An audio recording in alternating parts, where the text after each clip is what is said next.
you're a seasonal business owner and every year feels like a roller coaster, buckle up, because the problem isn't your season, it's what you're doing between seasons. Because the companies that dominate busy season are usually winning long before it starts. Hey guys, my name is JC Chanowski and I have built a 7-figure Christmas light business, working 4 months out of the year. I have made every mistake in the book. I'm gonna dive into this episode, and today we're gonna talk through the top 5 mistakes that seasonal business owners make. So let's get into it.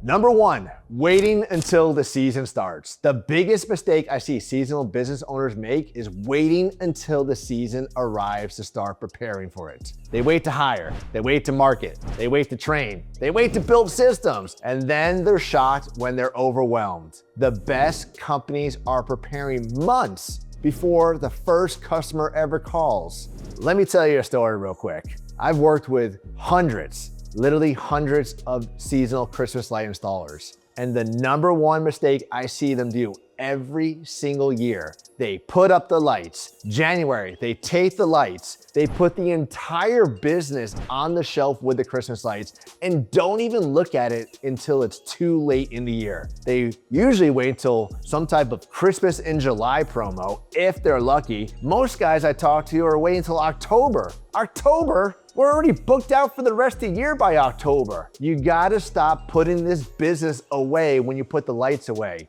Do not put the business in the box with the lights on the shelves. You need to be working on all year. All right, number 2, hiring in panic mode. The season's here, we're busy, let's hire. It's too late. Nothing good happens when you're hiring because you're desperate. You end up lowering your standards, skipping training, and putting the wrong people in important decisions. The companies that win are recruiting year round. Let me say that again, year round. Not because they need people today, because they know they'll need them tomorrow. And this is where most people get caught up. They fear that they don't have cash flow to hire early to keep them busy. And that might be the case. So maybe we need to do some better planning to have some cash flow ready. But the ones that are hiring prior, listen to me, prior to being busy are the ones that are gonna see a lot of success. If you can start hiring 2 weeks before your season starts and invest heavily into training them, yes, I know, you're saying, how can I afford to pay these people? You're gonna figure it out, because the more trained those crews are prior to going into the season, the more efficient they're gonna be, the more capacity they're gonna have per day, the more revenue they're gonna help you bring it in. And this is one thing that we got wrong for years. We would literally hire them the day before the season start, do a quick crash course on how to go hang lights, and then they would go out there and fail. Mistakes were being made. Customers were upset. Callbacks every single week.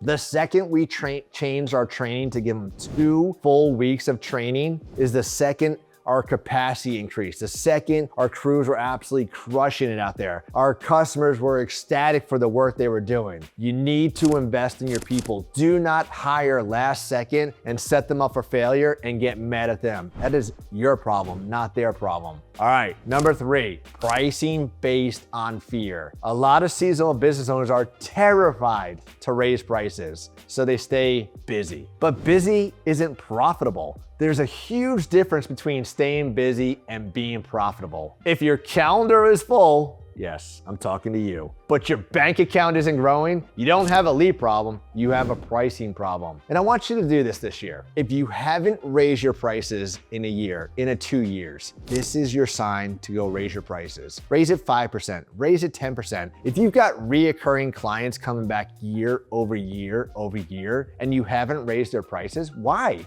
Gas prices have gone up, insurance has gone up, food has gone up, rent has gone up, everything in the world has gone up except for your prices, and then you're wondering why you're not profitable? Your customers will understand. So be brave and increase your prices. All right, number 4, disappearing during the off season. We kind of alluded to this earlier, right? Business owners take the business and they just put it on the shelf and it gets dusty. The season ends and you just disappear. Like there's nothing going on. There's no marketing, no recruiting, no follow-up, no relationship building. And then 6 months later, they're trying to rebuild momentum from scratch. The companies that grow the fastest stay visible even when they're not selling. Now look, I'm not saying go spend thousands of dollars on marketing, but what's it gonna take to send a quarterly email to your clients? Just to remind them, hey, you love this during the Christmas light season. The season's right around the corner. Do you want to get on the schedule? Do you want to add anything different? Do you want to do this? And that's just talking about Christmas lights. It could be for any business model, but send some type of update to say, hey, we're still in business. We still love you and we still want to work with you. Maybe they want to add something. This is the one piece that I like to add that most business owners miss out when they're trying to get new clients. The year prior, there's a good chance that you had a lot of leads coming in, and there's a good chance that not everybody booked with you. If they did, I'm telling you right now, you probably need to raise your prices, but you have all those qualified customers or prospects sitting there. They wanted to use your services and they didn't use it for whatever reason. Maybe you're too expensive. Maybe they didn't have time. Maybe you didn't follow up with them. Reach out to them, send them an email right now. Right? I don't care what you're doing. Go get in ChatGPT and type up an email. Hey, we know you requested an estimate from us last year and we didn't have the opportunity to work with you, but we would love to get that opportunity back this year. We want to honor last year's price and go ahead and lock you in on the schedule right now. You're just reaching out to somebody who is very hot at the moment because they wanted to use your service, but they said no, but it doesn't mean you can't work with them this year. So go back into your CRM, find all those prospects from last year. Find them from 2 years ago, 3 years ago. What's the worst they're gonna say? No? They already told you no once, so don't miss out on an opportunity to capitalize on customers that you paid for previously with some form of marketing that told you no last year. I can't tell you how many jobs we have converted the following year to somebody who told us no the prior year. Don't miss out on an opportunity. All right, number 5, thinking next season will be different, right?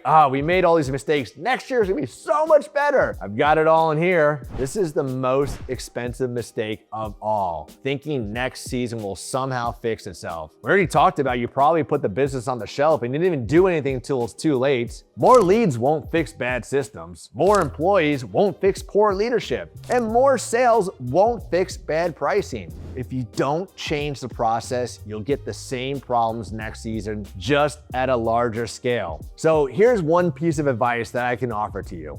During the season, start documenting the mistakes, start documenting the issues, start documenting what we could do better. And at the end of the season, take everybody that you worked with and sit down and go through the good, the bad, the ugly. See what went great, celebrate it. That's awesome. You had improvements. Talked about what was bad and needs to be improved on, and talk about the ugly, the communication, the overpromising, the under-delivering, the job out, whatever it is. You need your team to be honest with you because you can't fix what you don't know. And if you're the owner, there's a good chance you're not in every system to understand what's broken. So have your team sit down and ask the questions and let them tell you. Let them give you everything. It's not gonna hurt your feelings, or it shouldn't, because it's only gonna help improve you for next year. You can't fix what you don't know, so you gotta ask the questions. All right, so the companies that dominate seasonal businesses aren't usually the smartest. Look at me, guys. I'm not the smartest. Got a good smile, though. They aren't always the biggest. They simply understand one thing. Busy season is won during the off season. So the question is,